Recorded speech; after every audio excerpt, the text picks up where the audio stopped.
Oke, selamat malam semuanya. Pada malam hari ini saya mengucapkan terima kasih banyak kepada saudara-saudara semua.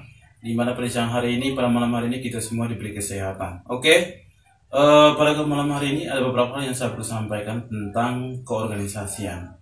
Yang pertama adalah pengertian dari organisasi itu sendiri, kemudian yang kedua adalah tujuan dari organisasi, kemudian yang ketiga fungsi dari organisasi, kemudian yang keempat adalah bagaimana syarat-syarat kita untuk bisa menghidupkan organisasi. Oke, yang pertama adalah pengertian organisasi. Organisasi merupakan tempatnya berkumpul dari orang-orang yang memiliki tujuan tertentu untuk mencapai tujuan secara bersama.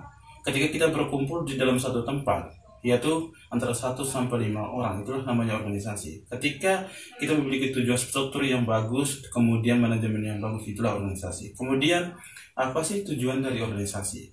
Mungkin ketika Anda yang sudah pernah berpengalaman ketika berada di dalam organisasi, Anda tahu apa itu tujuan dari organisasi. Tujuan dari organisasi yang pertama adalah diri sendiri, kemudian yang kedua adalah ikut teman, kemudian yang keempat ingin menjadi orang yang terkenal, ingin memiliki persepsi atau pemahaman yang sama untuk mewujudkan tujuan dari organisasi itu sendiri. Kemudian sebenarnya ada begitu banyak sekali sih tujuan-tujuan di dalam organisasi.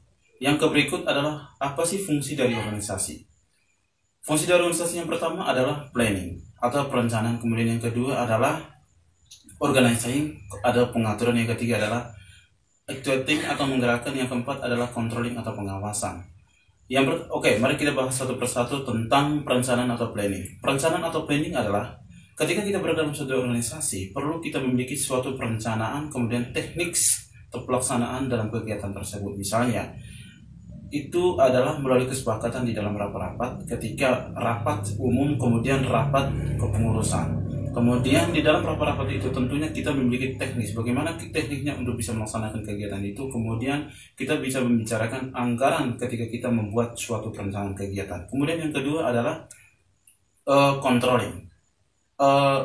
Kemudian yang kedua adalah controlling. Ketika kita bergabung di dalam organisasi, perlu sekali yang namanya untuk pengawasan terhadap organisasi itu sendiri, baik di ketua, kemudian di divisi masing-masing di dalam organisasi. Ketika kita tidak ingin kontrol di dalam organisasi, maka organisasi itu akan pudar dan tidak ada yang namanya eksis. Itu yang kedua. Kemudian yang ketiga adalah actuating atau menggerakkan. Bagaimana kita menggerakkan di dalam organisasi itu sendiri? Menggerakkan organisasi merupakan para pakar sering mengatakan bahwa bagaimana kita membujuk orang-orang yang berada di dalam organisasi itu untuk bisa mencapai suatu tujuan. Itu adalah satu menggerakkan di dalam organisasi. Kemudian yang keempat adalah kontrol, pengaturan di dalam organisasi.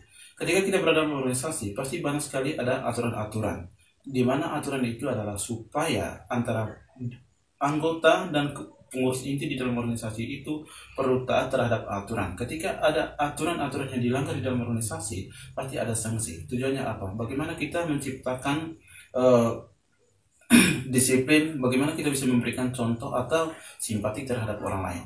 Itu penting sekali di dalam organisasi. Kemudian yang keempat adalah bagaimana cara kita syarat-syarat untuk menggerakkan kembali organisasi. Itu yang pertama itu adalah adaptif. Adaptif adalah bagaimana kita bisa memilih organisasi yang baik. Ketika kita adaptif dalam organisasi, kita tahu bahwa organisasi adalah memiliki tujuan yang sama, memiliki tujuan untuk mencapai apa yang menjadi keinginan di dalam organisasi itu sendiri. Kemudian yang keempat adalah selektif atau memilih. Selektif atau memilih. Selektif ini artinya adalah bagaimana kita memilih atau membuat suatu program kerja yang baik. Ketika kita memiliki program kerja yang bagus atau seleksi program yang bagus, pasti banyak sekali interesting atau menarik dari orang-orang luar untuk bisa bergabung di dalam organisasi itu sendiri. Oke, saya rasa untuk materi terkait organisasi pada kesempatan ini itu saja. Kalau memang ada kekurangan di dalam video ini, silakan berikan komentar di kolom di bawah. Dan pada kesempatan ini itu saja hal yang saya perlu sampaikan terkait materi organisasi. Selamat malam, assalamualaikum warahmatullahi wabarakatuh. Om Swastiastu, salam rahayu, selamat malam.